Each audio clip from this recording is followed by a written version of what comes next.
Let me hit you with a question most people avoid like unpaid bills. If your income stopped today, no warning, no backup plan, how long could you live without stress?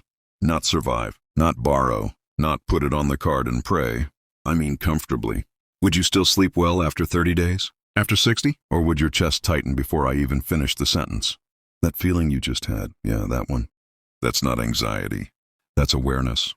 Because there's a financial comfort threshold that separates people who feel calm from people who constantly feel one step away from chaos. And here's the brutal truth. Most people never reach it. Not because they're lazy, not because they're dumb, but because nobody ever explains what the threshold actually is. It's not becoming rich. It's not earning six figures. It's not posting soft life content while your bank account says otherwise. It's something way quieter, way more powerful. And once you cross it, your entire relationship with money and life changes. Stick with me, because by the end of this video, you'll know what that threshold really is, why most people miss it, and how to cross it before your 30s quietly slip by. And trust me, the last insight is the one most people wish they learned earlier. Point 1. Most people aren't broke. They're financially fragile. Here's a distinction that'll change how you see money forever. Most people aren't poor. They're financially fragile. You can earn decent money and still be fragile. You can drive a nice car and still be fragile. You can look successful and still be one bad month away from panic. Financial fragility means one layoff breaks you, one medical bill rattles you, one family emergency sends you into debt. And when you're fragile, every decision is fear-based. You don't choose your job, you cling to it. You don't negotiate, you accept. You don't plan long-term, you react short-term. You say yes when you want to say no. You stay when you should walk. You grind harder instead of smarter. That's not ambition. That's survival. And survival mode is expensive. It costs you mental clarity, career leverage, confidence, and long-term wealth. When your brain is busy asking, what if something goes wrong? It cannot ask, what could go right? That's the invisible prison most people live in. Point 2. The financial comfort threshold is psychological first. People love asking, how much money do I need to feel secure? Wrong question. Security doesn't come from income. It comes from stored time. Money is time you've already worked for. Saved, stored, waiting for you. No savings? Zero stored time. 1 month saved, 1 month of options. 6 months saved, gone leverage. And here's what's wild. Research consistently shows that even small emergency savings dramatically improve financial well-being. Why? Because fear quiets down. When fear drops, decision quality goes up. Risk tolerance becomes healthy. You stop making desperate choices. You're no longer running from disaster. You're walking toward opportunity. That's the threshold. Not a number that impresses people, a number that calms your nervous system. That's why two people earning the same salary can feel completely different about life. One feels trapped. The other feels free. Same income, different buffer. Quick reality check. If money were a person, half of us would be in a toxic situationship right now. You chase it. It avoids commitment. Then texts you late asking why you're stressed.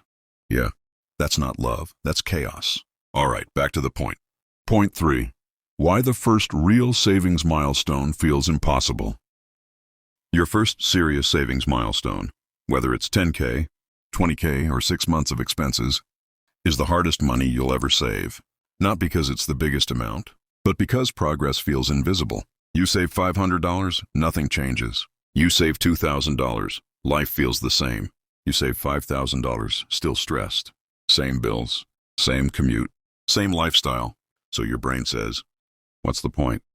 That's where most people quit. Because early stage saving doesn't reward you with excitement. It rewards you with patience. And patience isn't sexy. But here's the truth nobody tells you. The first milestone isn't about money. It's about identity. You're proving to yourself that you can delay gratification. You can stick to a plan. You control your money, not the other way around. Once that identity clicks, the math gets easier. Point 4. Momentum is the real wealth multiplier. People love talking about compound interest like it's magic. But compound interest without momentum is just a spreadsheet fantasy. Momentum is what turns effort into results. Your first $20,000 might take years of discipline. Your second comes faster. Your third faster still. Why? Because now, your money is working. Your habits are locked. Your lifestyle is calibrated. You're no longer trying to save. Saving is just what happens. That's when the game flips. Money stops being something you chase. it becomes something you direct. And that shift, that's the comfort threshold showing up. But here's the trap. Right when people finally feel comfortable, they destroy it. Not accidentally, not dramatically, quietly. Let's talk about the silent killer next. Point 5. Lifestyle creep, the invisible enemy. You get a raise. Suddenly, better apartment, better car, better weekends. Nothing outrageous, just small upgrades. And before you know it, you're earning more than ever, but still stressed. That's lifestyle creep. It feels justified. It feels earned. It feels harmless. But every upgrade raises your minimum comfort cost. Now you don't just want more. You need more to feel okay. And that's how people making great money still feel broke. Real comfort doesn't come from spending more. It comes from needing less to feel safe. That's the difference between looking rich and being free. Point 6. The real flex is optionality. Here's what money actually buys you. Options. When you cross the financial comfort threshold, you can walk away. You can wait. You can say no. You don't need every opportunity. You choose the right ones. You don't panic when the market dips. You don't fold under pressure. You don't sell your future for short-term relief. That's power. Quiet power. Calm power. The kind that lets you breathe. Point 7. Discipline is the true reward. Let's get something straight. The money isn't the biggest win. You are. By the time you cross the threshold, you've built patience, self-trust, emotional control. You delayed gratification when it mattered. You stayed consistent when motivation disappeared. That discipline spills into career decisions, health habits, relationships, confidence. Money just reveals the person you've already become. Also, quick agreement check. Anyone saying money doesn't matter either has plenty of it or has never actually been broke. Just saying. Point 8. Why most people never reach the threshold. Most people don't fail financially. They quit emotionally. They underestimate how long it takes. They overestimate how exciting it feels. They chase shortcuts instead of systems. They want results before identity, outcomes before habits, freedom before discipline. Comfort is boring at first, but boring builds freedom. Point 9. How to start crossing the threshold. 3 principles. 1. Know your real numbers. Not vibes, not guesses, real data. 2. Automate progress. Remove willpower from the equation. 3. Increase income intentionally. Sometimes earning more beats cutting back. Simple, not easy, but effective. So here's the real question. What would your life look like if money stopped being the loudest voice in your head?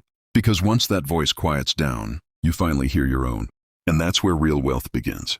If this video resonated with you, the next one is essential. On the screen right now is a video where I break down what I'd do differently with money if I were starting again in 2026. The mistakes, the mindset shifts, the moves that actually matter early. Click it. Your future self will thank you. I'll see you there.